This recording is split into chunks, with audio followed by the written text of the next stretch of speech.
रविवार को मधेपुरा जिला मुख्यालय स्थित बीएन मंडल स्टेडियम में आगामी लोकसभा चुनाव के मद्देनजर जन अधिकार पार्टी की जानिब से एक विशाल जनसभा का आयोजन किया गया। पार्टी के जिला अध्यक्ष मोहन मंडल की अध्यक्षता में आयोजित इस कार्यक्रम में मधेपुरा, सहरसा और सुपौल जिला से हजारों की संख्या में आए लोगों ने की भारी भीड़ देखी गई। जनसभा को संबोधित करते हुए जन अधिकार पार्टी के राष्ट्रीय अध्यक्ष मधेपुरा के पूर्व सांसद राजेश रंजन और पप्पू यादव ने कहा कि मेरे खून में चापलूसी नहीं है। मैं हर हालात में देश और बिहार की बेबस और लाचार लोगों के साथ होने वाले अन्याय के खिलाफ आवाज़ उठाने का काम किया। हर मुश्किल हालात में लोगों के साथ खड़ा रहा। अगर यह मेरा गुनाह है तो मैं यह गुनाह अपने अंतिम सांस तक करता रहूँगा, चाहे मैं सांसद बनूं या ना बनूं। जहां तक बात रही महागठबंधन के साथ मिलकर चुनाव लड़ने की, तो मैं उसके लिए तैयार हूं, लेकिन महागठबंधन के आला कमान ने मुझे नज़रअंदाज किया तो मैं कोसी और सीमांचल में अपने दम पर चुनाव लड़ूंगा, चाहे अंजाम जो भी हो। पप्पू यादव ने साफ लफ्ज़ों में कहा कि महागठबंधन के साथ मिलकर चुनाव लड़ना चाहता हूं, लेकिन पता नहीं क्यों महागठबंधन के आला कमान मुझे महागठबंधन में शामिल नहीं करना चाहते हैं। जबकि जब लालू यादव पर हमला हुआ तब सबसे पहले लालू यादव के हक़ में पप्पू यादव ने आवाज़ बुलंद की। लालू यादव को मैंने हमेशा अपने पिता की तरह माना, पिता की तरह इज्जत किया, फिर भी लालू यादव मुझसे दूरी बनाकर रखना पसंद करते हैं। ऐसा क्यों? मेरा क्या गुनाह है? क्या अन्याय के खिलाफ आवाज़ उठाना मेरा गुनाह है, या क्या चापलूसी नहीं करना मेरा गुनाह है? वहीं मधेपुरा के लोगों को संबोधित करते हुए पप्पू यादव ने कहा कि पूर्णिया के लोग मुझसे यह नहीं कहते हैं कि आप महागठबंधन के साथ मिलकर चुनाव लड़ें, लेकिन मधेपुरा कोसी के लोग कहते हैं कि मैं महागठबंधन के साथ मिलकर चुनाव लड़ूं। ऐसा क्यों? क्या मधेपुरा के बेटा की किस्मत का फैसला पटना और दिल्ली में बैठे लोग तय करेंगे? उन्होंने कहा कि अगर ऐसा है तो यह बेहद चिंताजनक और अफसोस की बात है। पप्पू यादव ने कहा कि बिहार सहित देश के लोगों ने मुझे अपना बेटा और भाई माना, लेकिन मधेपुरा जो मेरी जन्मभूमि है, वहीं के यादव जिनसे मेरा खून का रिश्ता है, वही लोग चुनाव में वोट डालते समय पप्पू यादव को अपना बेटा, अपना भाई तस्लीम करने से इनकार कर जात पात की सियासत में उलझ कर रह जाते हैं, जो चिंता का विषय है। उन्होंने कहा कि मधेपुरा से अगर कोई यादव ही सांसद बन सकता है तो मधेपुरा का ही बेटा क्यों नहीं। इस दौरान पप्पू यादव ने की आवाज़ काफ़ी भारी होगी और उनकी आंखें नम हो गई, जो साफ तौर पर दिखाई दी। पप्पू यादव ने मधेपुरा के यादव जाति के लोगों से आग्रह करते हुए कहा कि मुझे जिस तरह से मधेपुरा के अन्य जाति और धर्म के लोग अपना मानते हैं, अगर आपने भी मुझे दिल से अपना बेटा भाई तस्लीम कर लिया तो यकीन मानिए मधेपुरा की किस्मत लिखने की ताकत दिल्ली और पटना में बैठे जाति और धर्म के ठेकेदारों के पास नहीं, बल्कि मधेपुरा की जनता के हाथ में होगा। सिवाल के पूर्व सांसद मरहूम शहाबुद्दीन के बेटे ओसामा साहब की गिरफ्तारी पर सख्त नाराजगी का इजहार करते हुए पप्पू यादव ने कहा कि आरजेडी पार्टी को सींचने और उसे ताकतवर बनाने में शहाबुद्दीन का एहसान और उसकी कुर्बानी को भुलाया नहीं जा सकता है, लेकिन जिस तरह से मरहूम शहाबुद्दीन के बेटे ओसामा साहब की गिरफ्तारी पर लालू यादव ने खामोशी इख्तियार कर ली, यह बेहद अफसोस की बात है। लालू यादव पर निशाना साधते हुए पप्पू यादव ने कहा कि लालू यादव जी, आप बलात्कार के आरोपी अरुण यादव से मिलने उनके घर जा सकते हैं, लेकिन जो शहाबुद्दीन ने आपके लिए अपनी ज़िंदगी दांव पे लगा दी, उसके परिवार का हाल चाल जानने का समय आपके पास नहीं है। क्या आपकी यह जिम्मेदारी नहीं बनती है कि शहाबुद्दीन के परिवार भी सम्मान के साथ जिए? लालू यादव के साथ साथ नीतीश कुमार पर भी हमलावर होते हुए पप्पू यादव ने कहा कि जाति को गाली देने वाले और उनसे जाति से नफरत करने वाले लोग नीतीश कुमार को पसंद हैं, लेकिन जिस पप्पू यादव ने कभी किसी जाति और धर्म के लोगों को गाली नहीं दी, उससे नफरत नहीं की, सभी जाति धर्म को एक समान इज्जत की निगाह से देखा, सभी के मुश्किल हालात में बेटा भाई बनकर खड़ा रहा, उस पप्पू यादव से नीतीश कुमार जी को काफ़ी नफरत है। वहीं बिहार में शिक्षक बहाली की तारीफ करते हुए पप्पू यादव ने कहा कि यह बहाली ऐतिहासिक है। वही शिक्षक बहाली का उदाहरण पेश करते हुए पप्पू यादव ने केंद्र की मोदी सरकार को आईना दिखाते हुए कहा कि जब एक पिछड़ा राज्य इतनी बड़ी बहाली कर सकता है तो पिछले 10 सालों में नरेंद्र मोदी जी आपने देश में कितने शिक्षित बेरोजगार युवाओं को नौकरी देने का काम किया, ये आपको जनता को बताने की जरूरत है। प्रधानमंत्री नरेंद्र मोदी पर जबानी हमला करते हुए पप्पू यादव ने कहा कि नरेंद्र मोदी से आज मैं सवाल करना चाहता हूँ कि आपने जो 15 लाख रुपये और 2 करोड़ नौकरी देने का वादा कर केंद्र की कुर्सी हासिल की, वह 15 लाख रुपया कहाँ है? वह 2 करोड़ नौकरी 10 सालों में देश के बेरोजगार युवाओं को क्यों नहीं मिली? मोदी सरकार को आईना दिखाते हुए उन्होंने कहा कि जिस बिहार को विशेष राज्य और विशेष पैकेज की जरूरत है, उस राज्य में बड़े पैमाने पर शिक्षक बहाली होती है, लेकिन केंद्र की मोदी सरकार अभी तक 10 लाख नौकरी भी नहीं दे पाई। ने नहीं कहा कि पप्पू यादव आपका गठबंधन हमने क्या हम गठबंधन के साथ नहीं है। जब जब लालू यादव पर हमला हुआ तब तब एक भी जदयू और राजद के लोग सड़क पर नहीं आए। तब तब नीतीश कुमार नहीं बोले, पप्पू यादव बोला। मेरा ट्वीट उठा के देख लीजिए, जब जब उस परिवार पर हमला हुआ पप्पू यादव सबसे आगे बढ़े। हमने गुनाह किया है। लालू यादव जी, आप अरुण यादव के यहाँ जो बलात्कार केस में था जा सकते हैं, वो आपका हो सकता है, लेकिन जिस शहाबुद्दीन ने अपनी जिंदगी आपके लिए दे दिया, उसको दूध के मक्खी की तरह छोड़िए पप्पू यादव। मैंने आपको हमेशा बाप की तरह देखा, लेकिन शहाबुद्दीन को आपके लिए जिंदगी दी। क्या किया था शहाबुद्दीन के बेटे ने? 12 घंटे के अंदर पुलिस चली गई। क्या आपकी जिम्मेदारी नहीं था? उसके बाप के जाने के बाद उसके बेटे को सम्मान मिले। आप अरुण यादव के यहां जा सकते हैं। नीतीश जी, आप जो नफरत पैदा करता है जाति का, उसके यहां जा सकते हैं। पप्पू यादव को कभी नफरत पैदा नहीं की। हमने तो कभी किसी जात को गाली नहीं दी। हमने तो कभी किसी बाभन जात से भूमिहार को गाली नहीं दी। हमने तो कभी कोई ऐसा काम नहीं किया जिससे गलती हो। कभी कभी आज तक। फिर हमको स्वीकार क्यों नहीं?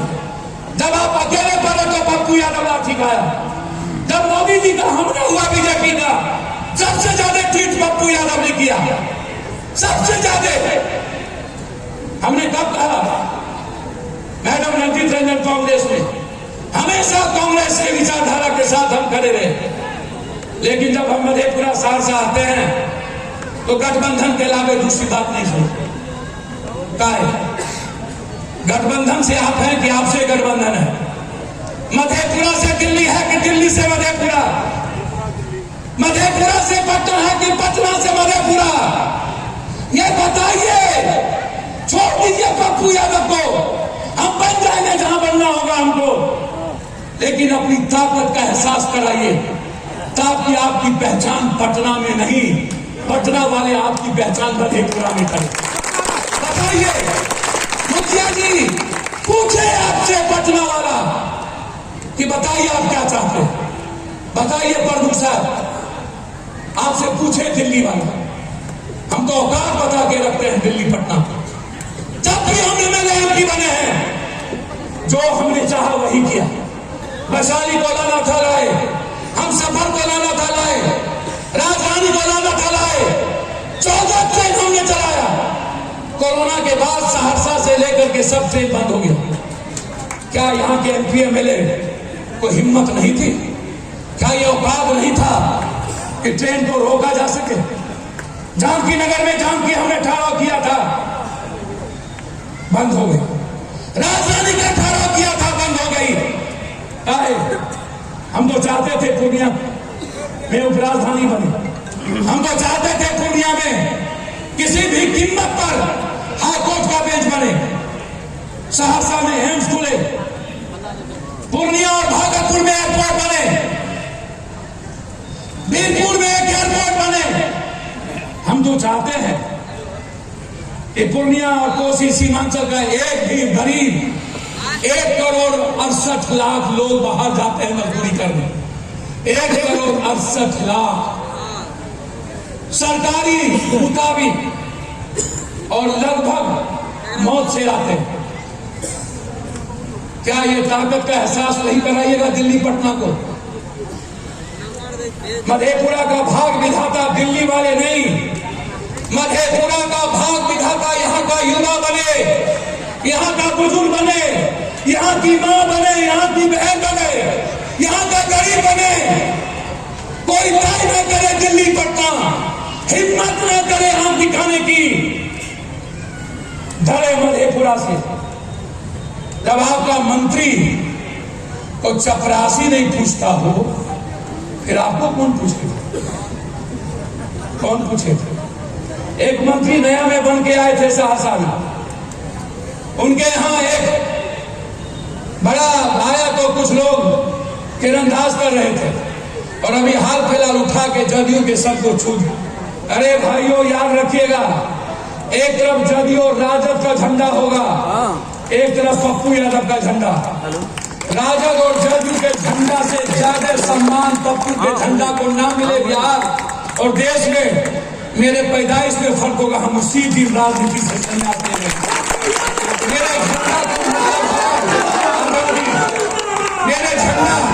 मेरे झंडा का मतलब है आम आदमी को सम्मान। मेरे झंडा का मतलब है आम आदमी की खुशी। मेरे झंडा का मतलब है भ्रष्टाचारियों का खात्मा।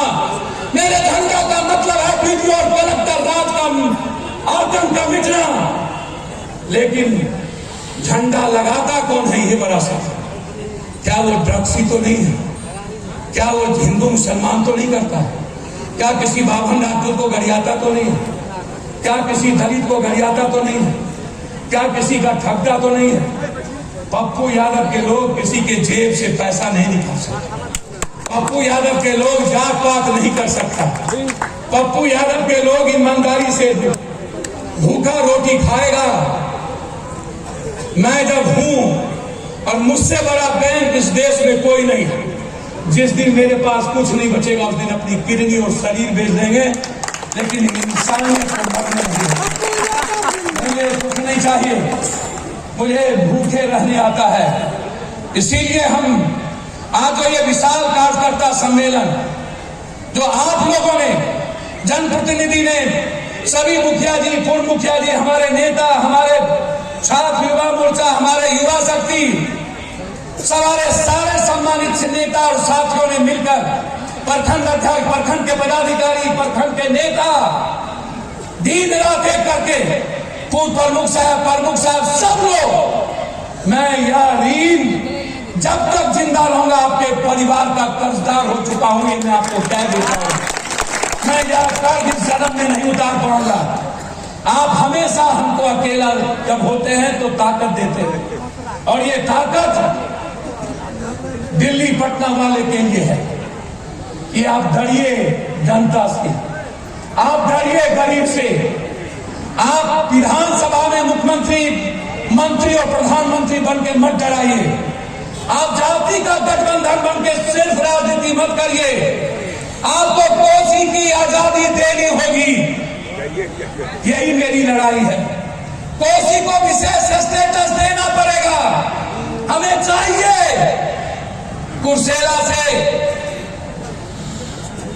रुपौली, भवानीपुर, बिहारीगंज, मुरलीगंज होते हुए भीमनगर, हमें चाहिए बिहारीगंज से बख्तियारपुर रेल लाइन, हमें चाहिए जो हमको मुख्यधारा में जोड़े।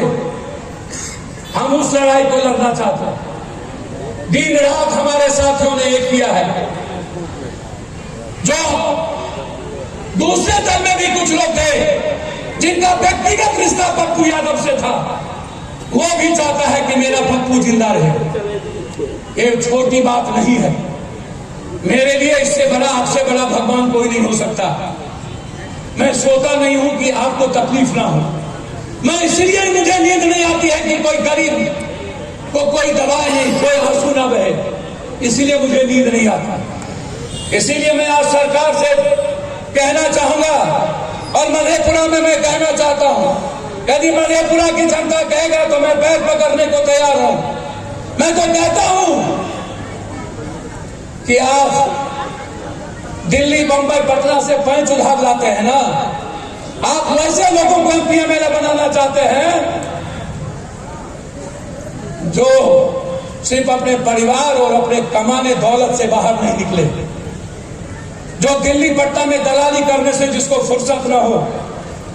पप्पू यादव जब भी एमएलए रहा, मधेपुरा का कलेक्टर, एसपी से लेकर के हर आदमी कहता था। याद है आपको कि भूल गए? कोई वीडियो किसी पदाधिकारी को कभी औकात हुआ? भूल गए 90 में वो 23 घंटा बिजली, भूल गए वो 91 में मेडिकल काउंसिल ऑफ इंडिया के खिलाफ जंग। मैं जिस दिन आऊंगा सारा जांच पप्पू यादव फ्री करेगा। एक भी जांच में किसी गरीब और अमीर को पैसा नहीं लगेगा। ये मेरा वादा है आपको, मेरा वादा। अल्ट्रासाउंड, सीटीएस स्कैन, एमआरआई जांच, kidney, cancer, brain tumour, heart, liver transplant, Pappu Yadav सरकार के पैसा पकड़वाएगा। चाहे मिडिल क्लास के जितने गरीब होंगे, 1 रुपया नहीं लगेगा।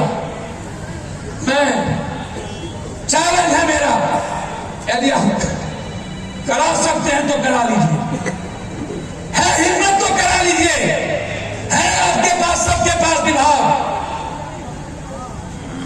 आज भी मेडिकल काउंसिल ऑफ इंडिया के बेईमान और गलत डॉक्टर को डर सिर्फ पप्पू से है। आज भी दिल्ली और पटना में सेवा सिर्फ पप्पू करता है, कोई और नहीं, कोई और नहीं, कोई और नहीं। इसीलिए ये मीटिंग विचार वालों की थी, ये मीटिंग माफिया और दलालों की नहीं। हर दल में आगे पीछे माफिया चलता है, फॉर्च्यूनर और स्कॉर्पियो वाले, बालू और जमीन माफिया। मैं हिम्मत से कह सकता हूं, मेरे साथ सिर्फ विचार वाले जनप्रतिनिधि इंसान चलता है। मेरे साथ कभी किसी ने माफिया और अपराधी और गलत लोगों को आज तक नहीं देखा, और ना मैं कबूल करूंगा। मेरे साथ या तो गरीब होगा, मेरे साथ या तो इंसान होगा, मेरे साथ या तो ईमानदार लोग होंगे, मेरे साथ या तो वैचारिक लोग होगा, मेरे साथ या तो समाज के सेवक होंगे, मेरे साथ समाज के लिए जीने वाले लोग होंगे, मेरे साथ पदाधिकारी और नेता की दलाली करने वाला एक लोग नहीं होगा। एक लोग, ये तादाद, ये ताकत उसकी भी है। और आज इतनी बड़ी जमात आप जुटे हैं, ये किसी जाति का और किसी बड़े गठबंधन की रैली नहीं है, ये अडानी के पैसे की अमित शाह जी रैली नहीं है जो आप गाली गलौज की है मुजफ्फरपुर में।